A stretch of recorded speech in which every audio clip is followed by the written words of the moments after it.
All right, let's jump right in. If you're an IT admin or an endpoint engineer looking at your modern enterprise compliance dashboards today, I have a question for you. Do you truly know the state of your fleet's BitLocker recovery keys? You might pull up an Intune report, filter it to your Windows devices, and see this really comforting sea of green check marks telling you everything is secure. But in today's explainer, we're diving into some critical research that exposes a massive blind spot in how we track endpoint security. We're going to find out if your fleet is actually protected or if you're literally just one reboot away from a total disaster. And that brings us to the absolute most important question you can ask about your endpoint security right now. Is your BitLocker recovery key actually escrowed, or is it just encrypted?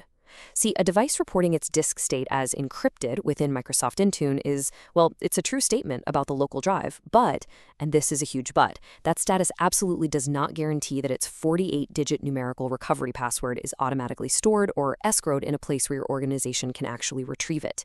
And this perfectly highlights the core issue we're facing. Encrypted and recoverable are absolutely not the same claim. The gap between these two states, that is exactly where a terrifying reality sets in.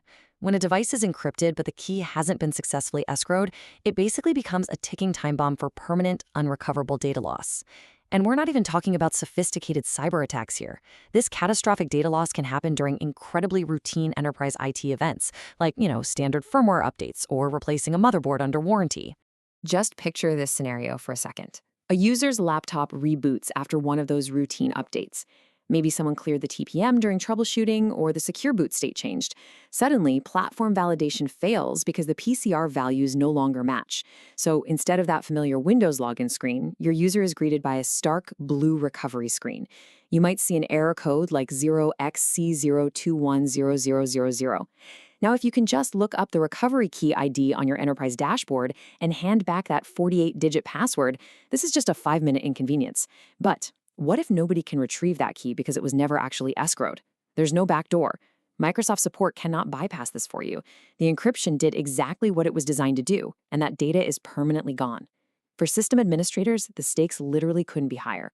Section 1. The split brain. 2 separate escrow destinations. Okay, so understanding this architectural divide is absolutely key to understanding why our standard compliance reports fail us. We basically have 2 completely separate escrow paths, and it depends entirely on how a device is managed. Over on one side, you've got your cloud-native, Entra-joined, and Intune-managed devices. These escrow directly to Microsoft Azure AD, which you can query through Microsoft Graph.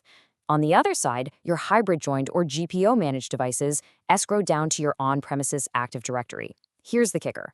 Microsoft Graph has absolutely zero visibility into that on-prem AD, and your on-prem AD cannot see up into Azure AD. They are completely split.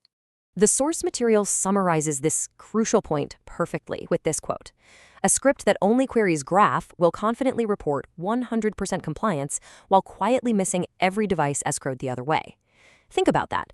If you manage a mixed enterprise fleet and you're relying on a single reporting method, like, say, a script that's only checking Microsoft Graph, you have a massive blind spot. Half your fleet could be failing to escrow their keys to your on-prem servers, and your cloud dashboard is going to sit there giving you a perfect, yet entirely false sense of security. Now, before we talk about how to actually audit this, I need to deliver a stark warning directly from the source. Never disable BitLocker to fix a missing key. I know it's tempting, but if you find a device with no escrowed key, disabling BitLocker just to be safe removes the exact protection your enterprise security policy mandates. It doesn't retroactively create a recovery key for data that's already encrypted, and it leaves that device totally exposed for every single day it sits unencrypted. The solution is always to reestablish the escrow connection, not to strip away the security control. Section 2. Trust but verify. Manual checking before automation.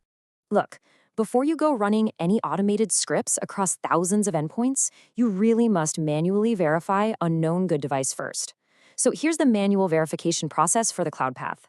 You're going to log into your Entra Admin Center, navigate over to Devices, then All Devices. Pick a specific device you know for a fact is encrypted, and click on that BitLocker Keys tab. What you should see is a list of every recovery key object escrowed for that device, complete with timestamps. If that list is empty for a device you know is fully encrypted, well, then that device has no retrievable Entra escrowed key, period. This manual check right here proves that the gap between encrypted and recoverable is very real. Now, for your hybrid joined devices, you're going to need a completely different approach. You can't use Graph for these. Instead, you'll use a PowerShell Active Directory module query for Get-AD object. Specifically, you're looking for the MSFVE recovery information child object sitting under the computer object. This requires Windows integrated auth against a domain controller. If you query a machine that your local tools swear is fully encrypted, but this AD query returns 0 child objects, you have just manually proven that the device is unrecoverable. Section 3.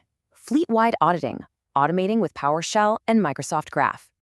All right, once you've manually verified that this gap exists, it's time to scale up. And we need to do this without relying on those easily misinterpreted compliance properties.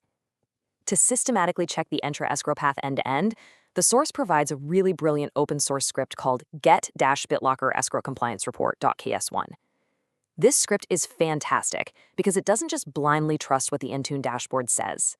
It actually connects to Microsoft Graph, checks the Intune reported encryption state of every Windows device, and then meticulously cross-references to see if a matching BitLocker recovery key object actually exists in Entra ID for that exact device. It treats any encrypted device with a missing key as a hard failure. Let's break down how this script is architected for enterprise security, because it's pretty slick. It uses the Microsoft.graph.identity.signins module, but what's really impressive here is its strict adherence to least privilege security practices. It specifically requires just the BitLockerKey.ReadBasic.All scope. What does that mean? It means it only asks for the metadata, like the key's creation date and the volume type, just to prove the key exists. It never, ever exposes the actual 48-digit key values in memory or in your logs, which totally prevents your audit tool from becoming a massive security vulnerability itself. Plus, it's designed to warn loudly and exit if the graph connection drops, ensuring it never silently reports 0 non-compliant devices during an outage. Oh, and a really quick nuance to keep in mind regarding self-encrypting drives, or SEDs. These utilize hardware encryption standards like eDrive or Opal. BitLocker actually manages them slightly differently, and because of that, they can surface differently in your reports. The key material and threat models vary here, so you might need to actually confirm which encryption mode Windows locally negotiated before you assume your automated audit expectations apply identically to these specific hardware configs. Just something to watch out for. Section 4. The fix. Remediating missing recovery keys. Okay, so your audit has run and, no surprise, you found some devices flagged in red. They're encrypted but completely unrecoverable. Let's pull these endpoints back from the brink. Here's a highly practical 5-step remediation sequence. Step 1. Confirm the device is reachable and actually protected by running Manage BDE status locally. Step 2. Force a fresh key backup to the correct destination. Step 3. Confirm in your Intune Admin Center that your endpoint security disk encryption profile actually has the recovery backup settings enabled and assigned properly. Step 4. Force an Intune sync. And finally, Step 5, which is the most important, rerun your audit script. Seriously, do not just close your IT ticket because you triggered a backup. You have to verify that the automated compliance state actually flips to green. For the endpoint engineers out there who need to manually force this push locally, here is the command line execution you're going to use. First, you find the numerical password protector GUID. Then, to push it straight to on-prem AD, you're going to run manage-bd protectors, add backup C:, followed by that specific GUID. Now for Entra, you can actually trigger the backup path via the BitLocker CSP's recovery info sync, and your Intune managed devices will reattempt that escrow automatically once the policy successfully reapplies. We've covered some really critical architectural ground in this explainer today. Everything from the split-brain reality of Graph versus Active Directory to building a secure metadata-only audit. So, I want to leave you with one final provocative thought. Just look around your office, or think about your CEO's laptop, or maybe your most critical production workstation.